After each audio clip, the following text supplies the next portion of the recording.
So আমাদের আজকের পড়াশোনা কোথায় আমরা আমরা ছিলাম হচ্ছে তরঙ্গ,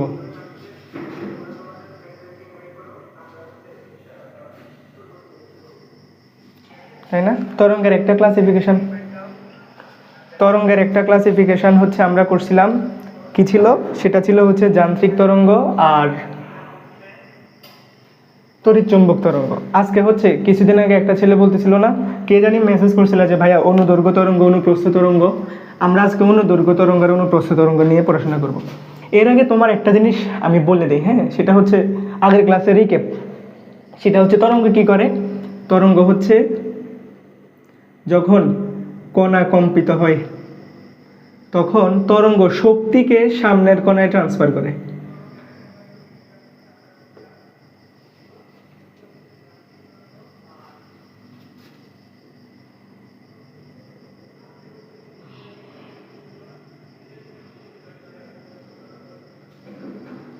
ঠিক আছে না ভাই? তরঙ্গের কাজ হচ্ছে শক্তিকে ট্রান্সফার করা, রাইট? এখন শক্তিকে ট্রান্সফার করা আর তরঙ্গের কণার কম্পন, এই দুইটার দিক কোন দিকে হবে এর উপর বেস করে তরঙ্গকে দুই ভাগে ভাগ করা হয়।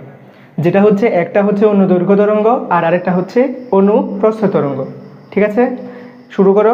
আমরা আজকে শুরু করব হচ্ছে অনুদৈর্ঘ্য আর অনুপ্রস্থ তরঙ্গ। বিসমিল্লাহির রহমানির রহিম।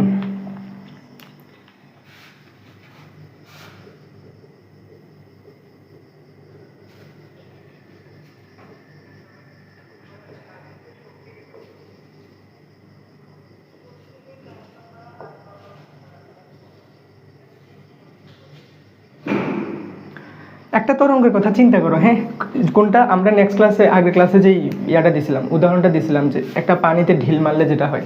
তুমি হচ্ছে পানিতে ঢিল মারছো, তাহলে তুমি দেখো তো ভাইয়া, এখানে ঢিল মারলে এখানে হচ্ছে এরকম করে তরঙ্গের সৃষ্টি হয়, তাই না?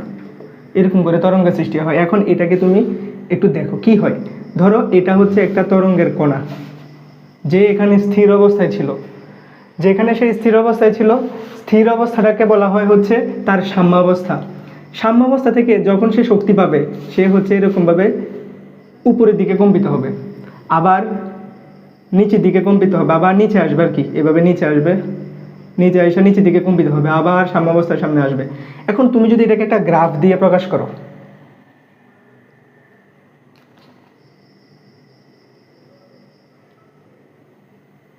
সাপোজ এটা হচ্ছে একটা গ্রাফ, এদিকে আছে হচ্ছে টাইম টি আর এদিকে আছে হচ্ছে সরণ এস।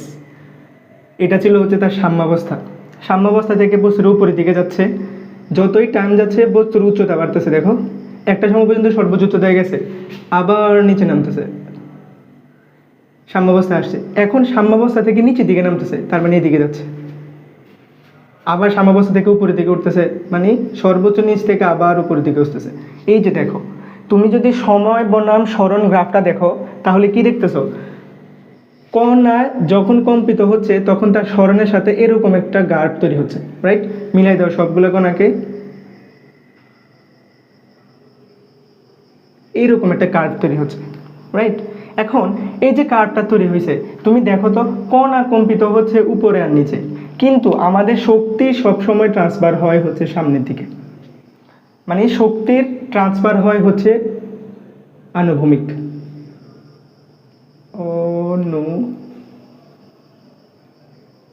অনুভূমিক দিকে শক্তি যাচ্ছে। এখন শক্তির অনুভূমিক ট্রান্সফার আর কণা হচ্ছে উল্লম্বভাবে হচ্ছে। দেখো তো কণার গতি আর শক্তি ট্রান্সফারের গতি, দুইটার মাঝখানে কোণ কত ডিগ্রি? 90 ডিগ্রি। ঠিক আছে, এই যে যেই তরঙ্গে শক্তি এবং তরঙ্গায়িত কণার স্পন্দন পরস্পর 90 ডিগ্রি কোণে হয়, অর্থাৎ যেদিকে কণা ছন্দিত হয় তার সাথে আনুভূমিকভাবে শক্তি ট্রান্সফার হয়, তাকে বলা হয় হচ্ছে অনুপ্রস্থ তরঙ্গ। সো কি বলবা অনুপ্রস্থ তরঙ্গের ডেফিনেশন কি? অনুপ্রস্থ তরঙ্গ হচ্ছে যে তরঙ্গের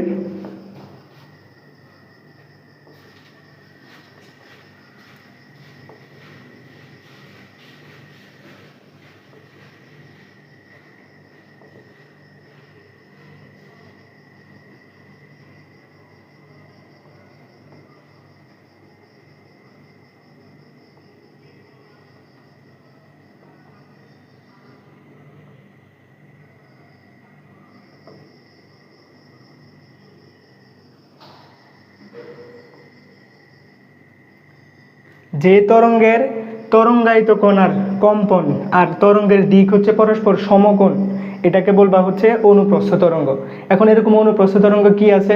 আমি একটা জিনিস বলছিলাম কি, সেটা হচ্ছে পানিতে ঢিল মারা।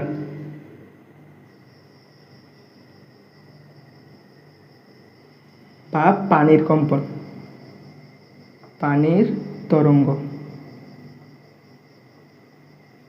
ঠিক আছে, অনুদৈর্ঘ্য তরঙ্গ ক্লিয়ার, সরি অনুপ্রস্থ তরঙ্গ ক্লিয়ার। এখন আসা হচ্ছে অনুদৈর্ঘ্য তরঙ্গ। ধরো তুমি একটা রশিকে এভাবে এভাবে ঝুলাইতেছো, অথবা একটা স্প্রিংকে টান দিছো। ঠিক আছে, যখন তুমি একটা স্প্রিংকে ঝুলাবা, মানে স্প্রিংকে টান দিবা, তখন দেখবা যে তুমি যে দিকে টান দিচ্ছ বল অপসারণ করো, ঠিক ওই দিকেই হচ্ছে শক্তির স্থানান্তর হইতেছে। যদি তরঙ্গায়িত কণার শক্তির স্থানান্তর আর কণার কম্পন একই দিকে হয়, তবে সেটাকে বলবো হচ্ছে অনুদৈর্ঘ্য তরঙ্গ। ক্লিয়ার?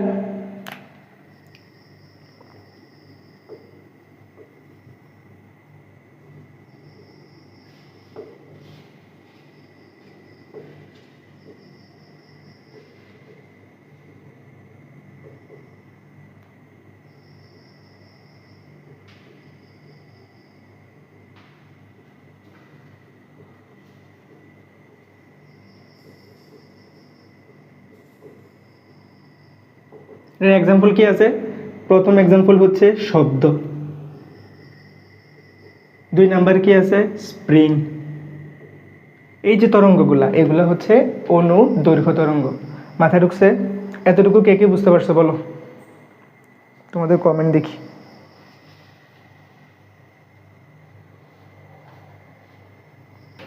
এতক্ষণ তাহলে কি পড়ালাম? কণার গতি আর শব্দের সঞ্চালন, তরঙ্গের সঞ্চালন যদি সমকোণে হয় সেটাকে বলা হয় অনুপ্রস্থ, আর যদি দুইটা একই দিকে যায় সেটাকে বলা হয় হচ্ছে অনুদৈর্ঘ্য। ক্লিয়ার? আচ্ছা, আমরা সামনে যাই। আমরা হচ্ছে তরঙ্গ সম্পর্কিত কিছু রাশি নিয়ে পড়াশোনা করব এখন। তরঙ্গ সম্পর্কিত কিছু রাশি।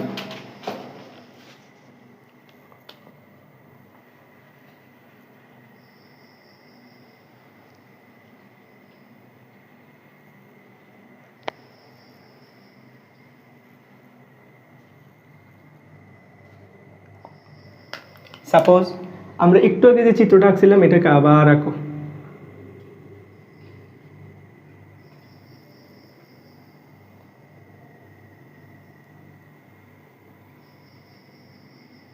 সুন্দর করে আঁকিস রে, সুন্দর হচ্ছে না এটা।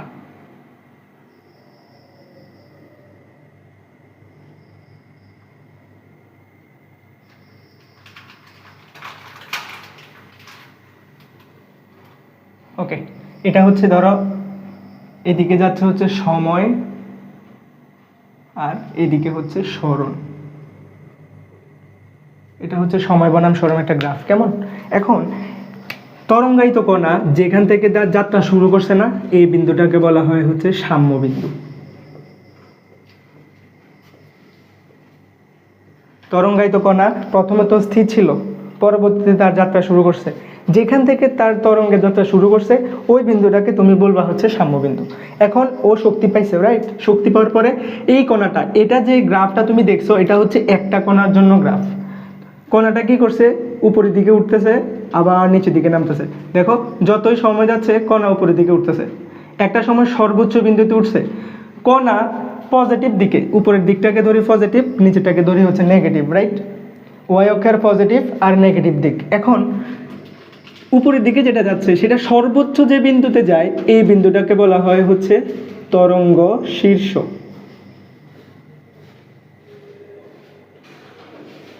পজিটিভ দিকে সর্বোচ্চ সরণ। এখন তুমি চিন্তা করো, এই কণাটা সর্বোচ্চ জায়গায় ওঠার পরে আবার সাম্যাবস্থায় ফিরে আসছে। সাম্যাবস্থা থেকে এখন কোন দিকে যায়? নিচের দিকে যায়। দেখো, এখান থেকে যাত্রা শুরু করছিল, তো এখান থেকে যাত্রা শুরু করছিল, এটা ছিল হচ্ছে সাম্যরেখা। উপরের দিকে উঠতেছে, আবার নিচের দিকে নামতেছে, নিচের দিকে নামছে, সাম্যাবস্থা আসছে, এখন নিচের দিকে যাচ্ছে, নেগেটিভ। এই যে এখান থেকে নেগেটিভ সর্বোচ্চ বিন্দুতে আসে। নেগেটিভ যে সর্বোচ্চ বিন্দুতে আসে এটাকে বলা হয় হচ্ছে তরঙ্গপাদ। ঠিক আছে? এখন তুমি খেয়াল করো তো, সাম্যাবস্থা থেকে সে সর্বোচ্চ কতটুকু গেছে তরঙ্গ শীর্ষ পর্যন্ত, সাম্যাবস্থা থেকে সে সর্বোচ্চ যতটুকু সরণ ঘটে এটাকে বলা হয় তার বিস্তার। ঠিক আছে, তরঙ্গ শুরু করছে এখান থেকে, সর্বোচ্চ উঠছে হচ্ছে এখানে, তো এখান থেকে এখানে যে সরণ, এই সরণটা হচ্ছে তার বিস্তার। ক্লিয়ার? Very good. সামনে আসো। বিস্তারের পরে কি আছে? তারপর আছে হচ্ছে একটা পূর্ণ কম্পান অথবা একটা পূর্ণ তরঙ্গ কীভাবে তৈরি করে। ও সাম্যাবস্থা থেকে যাত্রা শুরু করছে। কেমন? সাম্যাবস্থা থেকে যাত্রা শুরু করে আবার একই দিক থেকে সাম্যাবস্থায় ফিরে আসছে। মানে যেখান থেকে যাত্রা শুরু করছে তরঙ্গায়িত কোনো একটা কণা, তার যাত্রাপথের শুরু থেকে আবার একই দিকে যদি ওই স্থানে ফিরে আসে, সেটাকে বলা হয় হচ্ছে একটা পূর্ণ তরঙ্গ। যেমন এটার জন্য আবার খেয়াল করো, ধরো এটা হচ্ছে একটা কণা, এটা হচ্ছে তার সাম্যাবস্থা, এখান থেকে যাত্রা শুরু করলো, উপরে উঠছে, সর্বোচ্চ বিস্তারে গেছে, আবার নিচে নামতেছে, নিচে নামলো, আবার একই দিক থেকে উপরের দিকে উঠতেছে। এখন যখনই এখানে আসবে তখন একটা পূর্ণ স্পন্দন অথবা একটা পূর্ণ তরঙ্গ সম্পন্ন হবে। ক্লিয়ার? এতটুকু কে বুঝছো, কে বোঝো নাই? তিনটা কথা, একটা হচ্ছে তরঙ্গ শীর্ষ, একটা হচ্ছে তরঙ্গ পাত, একটা হচ্ছে বিস্তার। কে বুঝছো, কে বোঝো নাই বলো?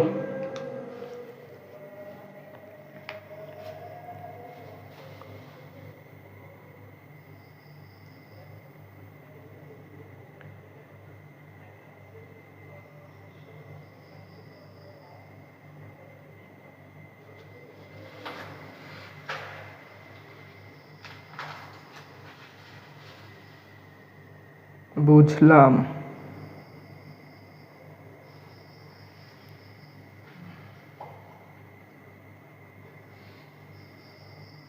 কমেন্ট করছে কেউ? কি বুঝছো বলো? ওকে ওকে, ক্লিয়ার। ওকে, ঠিক আছে, তাহলে আমরা সামনে যাই আবার। হ্যাঁ,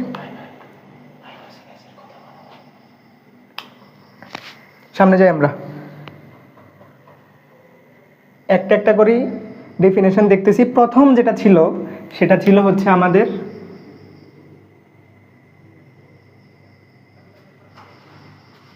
পূর্ণ স্পন্দন। পূর্ণ স্পন্দন কাকে বলে? পূর্ণ স্পন্দন হচ্ছে একটা তরঙ্গায়িত কণা তার তরঙ্গের যাত্রাপথ থেকে শুরু করে আবার একই দিক থেকে যদি ওই বিন্দুতে ফিরে আসে, তবে তাকে বলা হয় হচ্ছে একটি পূর্ণ তরঙ্গ।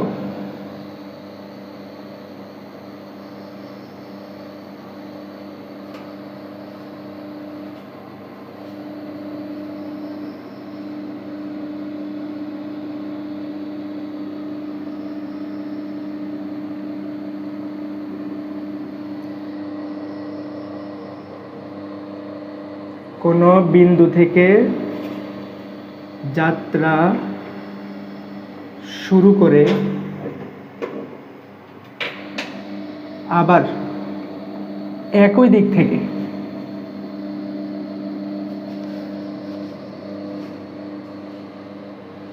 ওই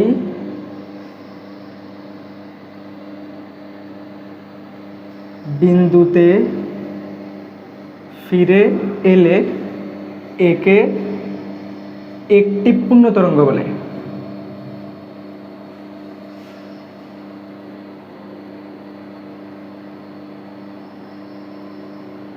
ক্লিয়ার?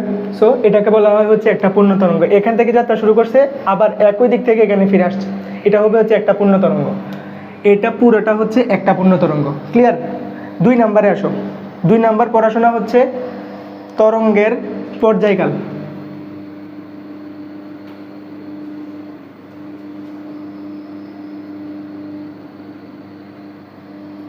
তরঙ্গায়িত একটা কণা নির্দিষ্ট একটা সাম্যাবস্থা থেকে যাত্রা শুরু করছে, যাত্রা শুরু করে একটা পূর্ণ তরঙ্গ সম্পন্ন করতে যে পরিমাণ সময় লাগবে তাকে বলা হয় হচ্ছে ওই তরঙ্গায়িত কণার জন্য পর্যায়কাল। পর্যায়কাল কি? একটি পূর্ণ স্পন্দন বা একটি পূর্ণ তরঙ্গ।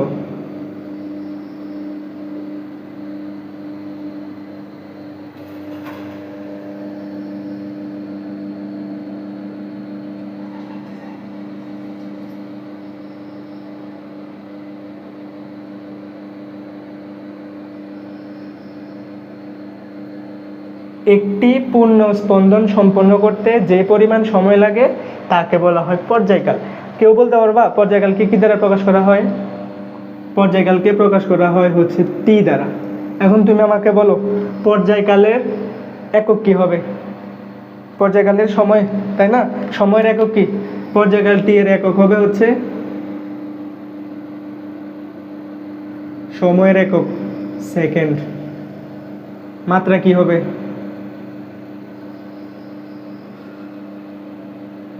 কি হবে মাত্রা?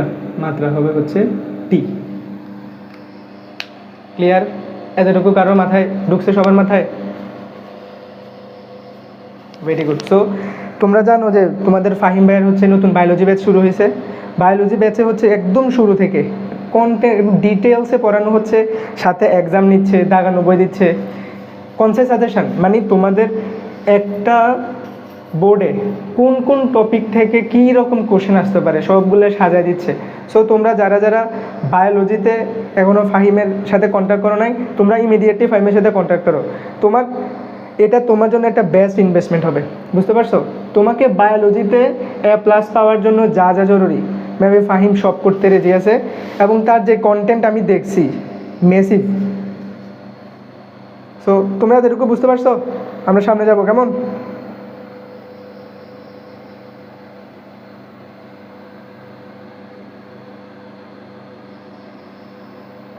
ওকে, সো তাহলে আমরা আর একটু সামনে যাই। পূর্ণস্পন্দন গেল, পর্যায়কাল গেল, 2 নাম্বার যেটা আসে সেটার নাম হচ্ছে কম্পাঙ্ক।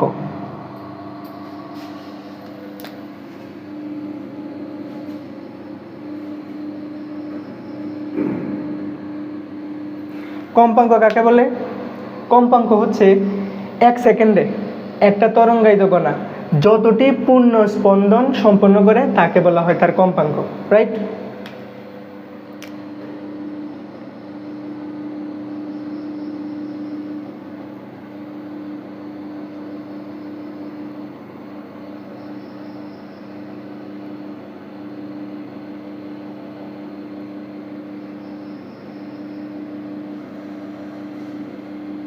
যতটি পূর্ণ তরঙ্গ সম্পন্ন করে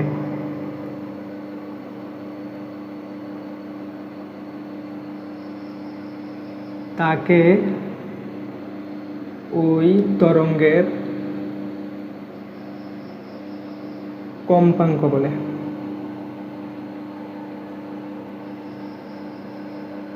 ঠিক আছে? সো এখন তুমি দেখো, সাপোজ কম্পাঙ্ককে কি দ্বারা প্রকাশ করা হয়? এফ দ্বারা। এফ দ্বারা প্রকাশ করা হয়। এখন একটা কম্পাঙ্কের একক কি? আচ্ছা, একক বোঝার আগে একটু জিনিস বুঝে আসো। দেখো তো, একটু আগে কি পড়ছিলাম? একটা পূর্ণ তরঙ্গ সম্পন্ন করতে যত সময় লাগে সেটাকে বলা হয় পর্যায়কাল টি। আবার এখানে কি পড়তেছো? 1 সেকেন্ডে যতটুকু তরঙ্গ সম্পন্ন করে সেটাকে বলা হয় হচ্ছে কম্পাঙ্ক। এখন তুমি চিন্তা করো, মনে করো হচ্ছে যে এফ টি তরঙ্গ সম্পন্ন করে,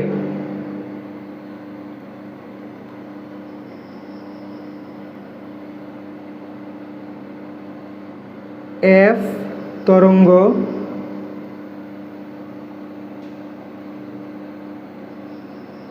সম্পন্ন করে হচ্ছে 1 সেকেন্ডে। একটা তরঙ্গ সম্পন্ন করতে কতক্ষণ সময় লাগবে? 1/f। একটু আগে এখন তুমি বলো যে কি পড়ে আসছি, একটা পূর্ণ তরঙ্গ সম্পন্ন করতে যে সময় লাগে তাকে বলা হয় হচ্ছে পর্যায়কাল।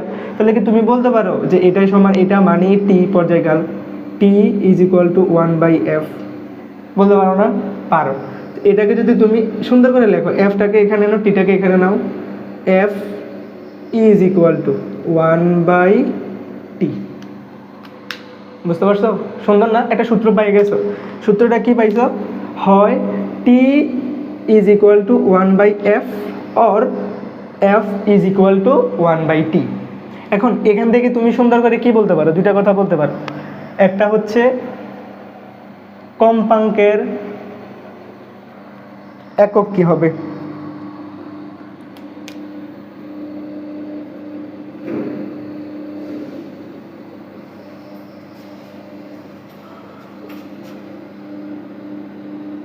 কম্পাঙ্কের একক ইজ ইকুয়াল টু, দেখো 1/t মানে t ইনভার্স 1 না, তো সেকেন্ড ইনভার্স 1 মাত্রা কি হবে বলো?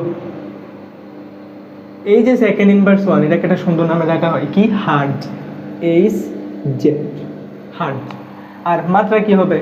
মাত্রা f এর মাত্রা, তাই না? f এর মাত্রা ইজ ইকুয়াল টু হবে হচ্ছে t ইনভার্স 1।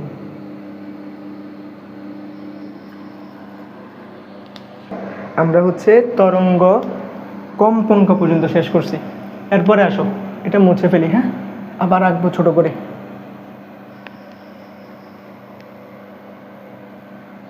এখন আসো হচ্ছে আমরা একটু সামনে যাই, তরঙ্গ দৈর্ঘ্য নিয়ে আলোচনা করি। এর আগে একটু বিস্তার নিয়ে বলছিলাম না ভাইয়া? বিস্তার কি ছিল একটু রিক্যাপ করো।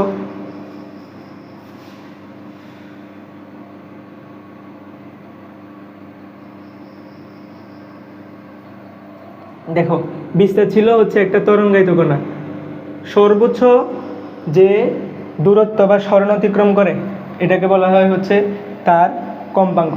এবং কই থেকে হিসাব করবা? তার সাম্যবিন্দু থেকে। সুতরাং বিস্তার, বিস্তার কি জিনিস? বিস্তার এটা হচ্ছে কোনো তরঙ্গায়িত কণা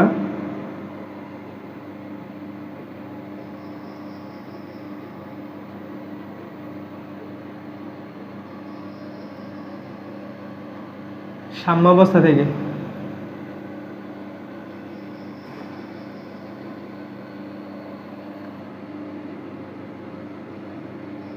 সর্বোচ্চ যে সরণ ঘটায়, অর্থাৎ সর্বোচ্চ যতটুকু দূরত্ব অতিক্রম করে তাকে বলা হয় হচ্ছে ওই তরঙ্গের বিস্তার। এখানে উপরের দিকে যদি চিন্তা করো এটা হচ্ছে পজিটিভ এ, আবার নিচে দিকে যদি চিন্তা করো, দেখো এই দিক দিয়ে যদি চিন্তা করো তাহলে পাবা হচ্ছে আরেকটা বিস্তার, তাই না? এটা হচ্ছে নেগেটিভ দিকে বিস্তার। আসো সামনে আসো। বিস্তারের পরে এখন সবচেয়ে ইম্পর্টেন্ট যে জিনিসটা সেটা হচ্ছে তরঙ্গ দৈর্ঘ্য। তরঙ্গ দৈর্ঘ্যকে ল্যামডা দ্বারা প্রকাশ করা হয়। ল্যামডা, বাহুবলী যারা দেখছো তারা দেখছো না? নিমডা, ওই এটা হচ্ছে এরকম ল্যামডা, ল্যামডা দ্বারা প্রকাশ করা হয়। জিনিসটা কি?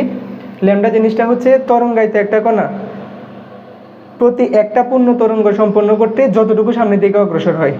বুঝা গেছে?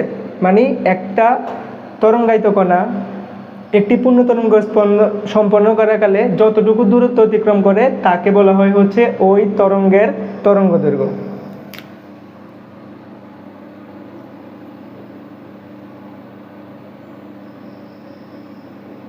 তরঙ্গায়িত কণা একটি পূর্ণ তরঙ্গ সম্পন্ন করতে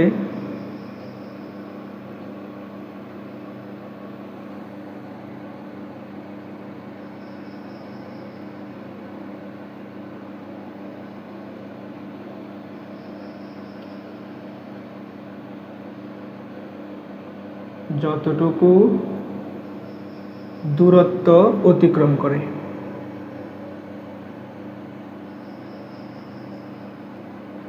তাকে বলা হয় হচ্ছে ওই তরঙ্গের তরঙ্গ দৈর্ঘ্য। তাহলে এখানে তুমি চিন্তা করো, এটা হচ্ছে তার একটা তরঙ্গের শীর্ষ আর এটা হচ্ছে তার আরেকটা তরঙ্গের শীর্ষ। এই দুটো তরঙ্গের শীর্ষের মধ্যবর্তী যে দূরত্বটা এটাকেই বলা হয় হচ্ছে ল্যামডা। কারণ যখন সে কম্পনরত অবস্থায় থাকে তখন একটা পূর্ণ তরঙ্গের শীর্ষবিন্দু থেকে আরেকটা তরঙ্গের শীর্ষবিন্দু পর্যন্ত যাইতে ওই টাইমটা যতক্ষণ লাগে সেটা হচ্ছে সে ততটুকু দূরত্ব অতিক্রম করে, মানে প্রতি একটা তরঙ্গের সময় ততটুকু দূরত্ব অতিক্রম করে। এটাকে বলা হয় হচ্ছে ল্যামডা। তরঙ্গের বেগ পরবর্তীতে আসো।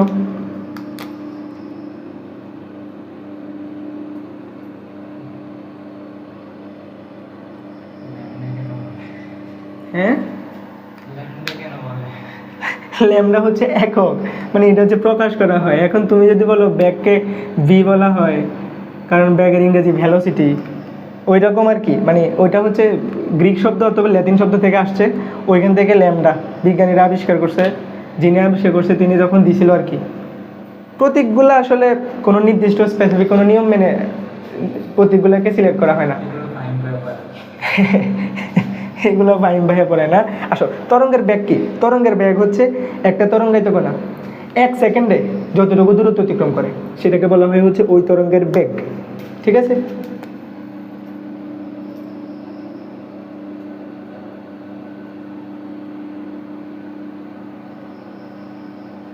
একটি তরঙ্গ 1 সেকেন্ডে যতটুকু দূরত্ব অতিক্রম করে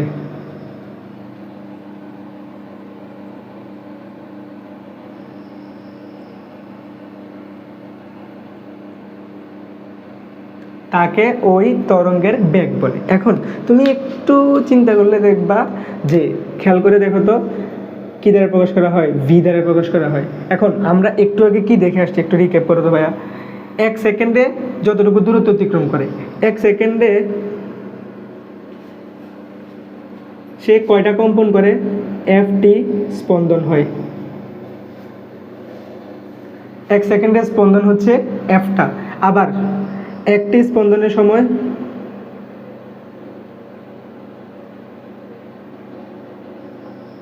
সমান T সেকেন্ড। আবার একটি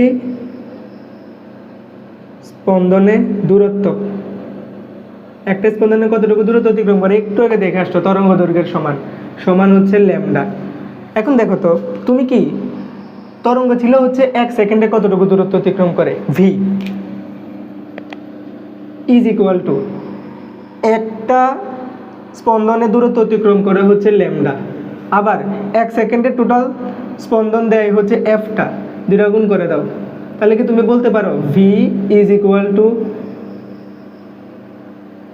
এফ ল্যামডা। বিষয়টা বুঝতে পারছো? একটা স্পন্দনে যায় ল্যামডা সমপরিমাণ, 1 সেকেন্ডে স্পন্দন দেয় এফটা। সো 1 সেকেন্ডে কতটুকু যাবে?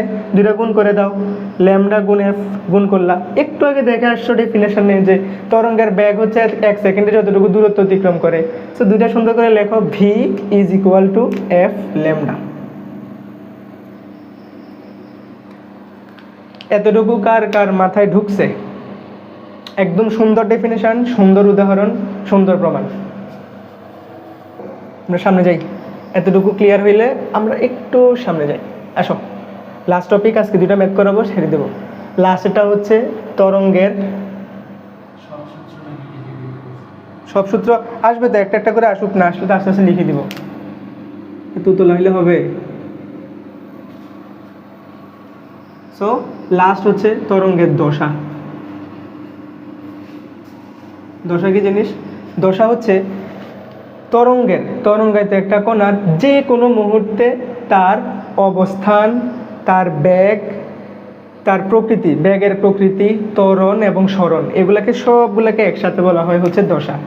তরঙ্গায়িত কণার যে কোনো মুহূর্তের অবস্থা।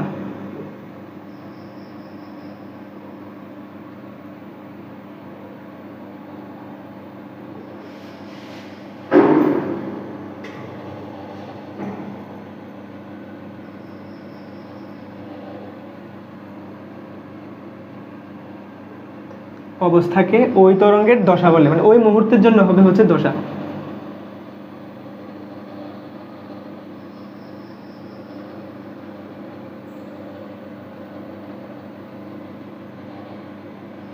এখন দেখো, দশার মধ্যে কয়টা জিনিস আছে? দশার মধ্যে আছে হচ্ছে তিনটা জিনিস মোটামুটি। একটা হচ্ছে অবস্থান, তারপর আছে হচ্ছে বেগ, আছে হচ্ছে ত্বরণ,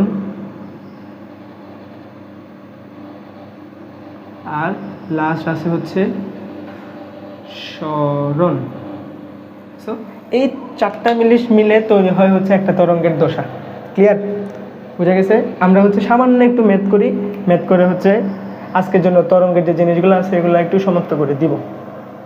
আচ্ছা, একটা ম্যাথ করো। ম্যাথটা হচ্ছে শব্দের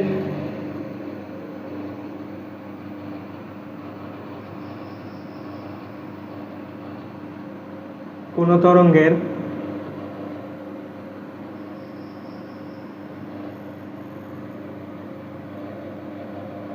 কম্পাঙ্ক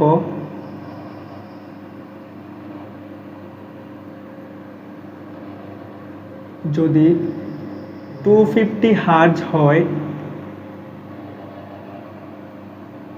তবে ওই তরঙ্গের পর্যায়কাল কত?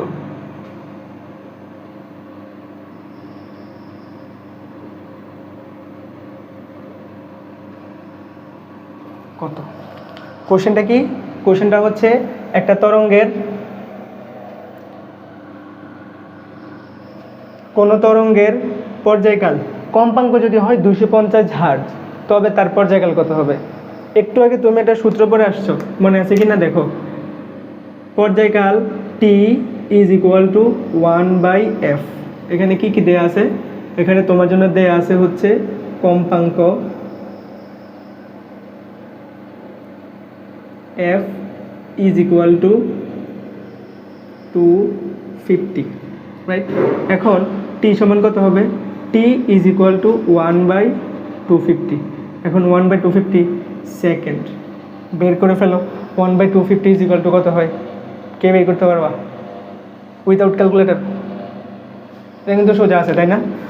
1/25 মানে হচ্ছে 4, সো এটার মান হয়ে যাবে হচ্ছে 0.04 এত second.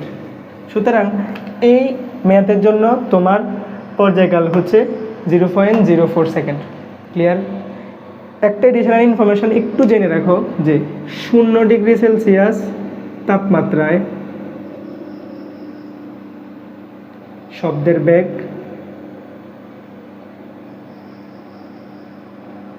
Is equal to 330 metre per second inverse 1। আমরা লাস্ট একটা ম্যাথ করব, ম্যাথ করে এই জিনিসটাকে আলবিদা বলবো। যাই সামনে।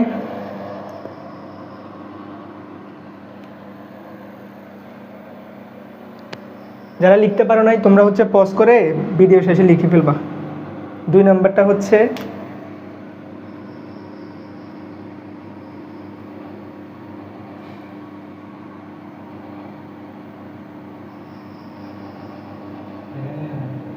হ্যাঁ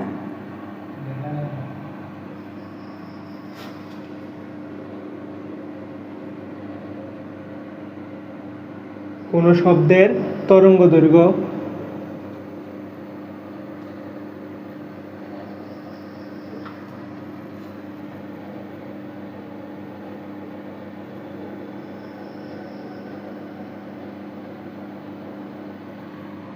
তরঙ্গ দৈর্ঘ্য 1.5 মিটার হলে ওই তরঙ্গের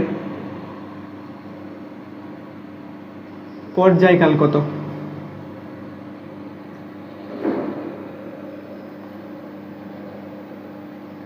নোট হিসাবে আছে হচ্ছে তরঙ্গের বেগ, শব্দের বেগ।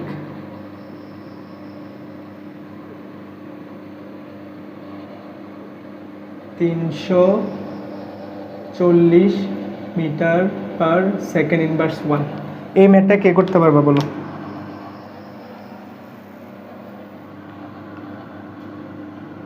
লাস্ট ম্যাথ আজকের জন্য। পারবা এটা? আচ্ছা, এটা কাজ করি।